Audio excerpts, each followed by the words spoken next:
सुप्रभात बच्चों। आज हम कक्षा 7 विषय हिंदी का पाठ 7 पापा खो गए इसके प्रश्नोत्तर करेंगे।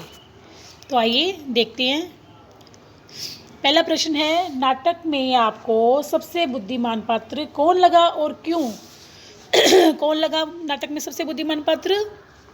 तो नाटक में हमें सबसे बुद्धिमान पात्र कौआ लगा, क्योंकि कौए ने ही लड़की के पापा को खोजने का उपाय बताया। उसी की योजना के कारण लेटर बॉक्स जो है वो संदेश लिख पाता है। वह उड़ उड़कर अच्छे बुरे की जानकारी रखता है। उसी की इस पहचान के कारण लड़की असामाजिक तत्वों के हाथ जाने से बच जाती है। असामाजिक तत्व यानी बुरे लोगों के हाथों में जाने से बच जाती है। अगला प्रश्न है, पेड़ और खंबे में दोस्ती कैसे हुई? तो कैसे हुई थी उन दोनों के बीच में दोस्ती? पेड़ और खंबा दोनों पास पास खड़े होते हैं। एक दिन जब जोरों की आंधी आती है तब खंबा पेड़ के ऊपर गिरने से खुद को रोक नहीं पाता और उसके ऊपर गिर जाता है। तो पेड़ खंबे को संभाल लेता है और स्वयं जख्मी हो जाता है। इस कारण खंबे का गुरूर भी खत्म हो जाता है और दोनों में दोस्ती हो जाती है। लेटर बॉक्स को सभी लाल ताऊ कहकर क्यों पुकारते थे? लेटर बॉक्स सभी ने देखा होगा, वो पूरे का पूरा लाल रंग का होता है ना। और जो इस पार्ट का लेटर बॉक्स है वो भी इसी तरह पूरे के पूरे लाल रंग का था और बड़ों की तरह बातें करता था। इसीलिए सभी उसे लाल ताऊ कहकर पुकारते थे। लाल ताऊ किस प्रकार बाकी पात्रों से भिन्न है? क्यों भिन्न लगता है वो इस मूवी में? तो आइए, लाल ताऊ पढ़ा लिखा, हंसमुख और मिलनसार था। वह नीरस और उबाऊ वातावरण को भी अपने भजनों से आनंदमय बना देता था।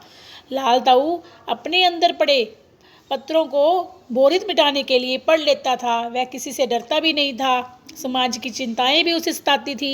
यही सारे कारण हैं जिसकी वजह से लाल ताऊ बाकी पात्रों से भिन्न है। नाटक में बच्ची को बचाने वाले पात्रों में एक ही सजीव पात्र है। कौन सा है वो? कौआ, है ना। उनकी कौन कौन सी बातें आपको मजेदार लगी, लिखिए। नाटक में एकमात्र सजीव पात्र जो है वो कौआ है। वह काफ़ी होशियार है। उसने लड़की को बचाने में अहम भूमिका यानी मुख्य भूमिका उसी की है। उसे सामायिक घटनाओं का पूरा ज्ञान है और समाज में अच्छे लोग बुरे लोग उन सबकी पहचान भी है। दुष्ट आदमी से बच्ची को बचाने के लिए वही सबसे पहले भूत भूत चिल्लाता है। उसी की योजना अनुसार बालिका को उठाने वाला दुष्ट व्यक्ति भूत के डर से बालिका को छोड़कर भाग जाता है और उसी की परामर्श से यानी उसी की राय से बच्ची को सकुशल घर पहुंचाने के लिए पुलिस के आने का इंतज़ार करते हैं सभी। जब यह सोचा जाता है कि अगर पुलिस नहीं आई तो क्या होगा, तो कौआ ही लेटर बॉक्स को बड़े बड़े अक्षरों में पापा खो गए लिखने व सबको यह कहने की कि किसी को इस बच्ची के पापा मिले तो यहाँ आने की सलाह देता है। यानी वो उसको पहुँचाने में मुख्य भूमिका उसी की है। और अतः बच्ची को बचाने के प्रयास में को बहुत मज़ेदार लगा। हाँ, अब इसका जो नाटक से प्रश्न है उनका अंतिम प्रश्न है, क्या वजह थी कि सभी पात्र मिलकर भी लड़की को उसके घर नहीं पहुंचा पा रहे थे? तो क्या वजह थी? एक तो सबसे बड़ी वजह तो ये थी कि लड़की को उसके घर नहीं पहुंचा पा रही थी, क्योंकि लड़की अभी बहुत छोटी थी और इतनी भोली थी कि उसे अपने घर का पता, गली का नाम, सड़क का नाम, घर का नंबर कुछ भी पता नहीं था। यहाँ तक कि उसे अपने पापा का नाम तक नहीं मालूम था। ऐसी अवस्था में लड़की को उसके घर पहुंचाना असंभव था। तो ये हमारे हो गए नाटक से। अब नाटक से आगे वाले जो प्रश्न है उनमें पहला प्रश्न है, अपने अपने घर का पता लिखिए तथा चित्र बनाकर वहाँ पहुँचने का रास्ता भी बताइए। तो ये एक प्रश्न आपने खुद ने करना है। अपने अपने घर का एड्रेस लिखना है कि आप कहाँ रहते हैं और वहाँ पे पहुँचने का रास्ता बताना है।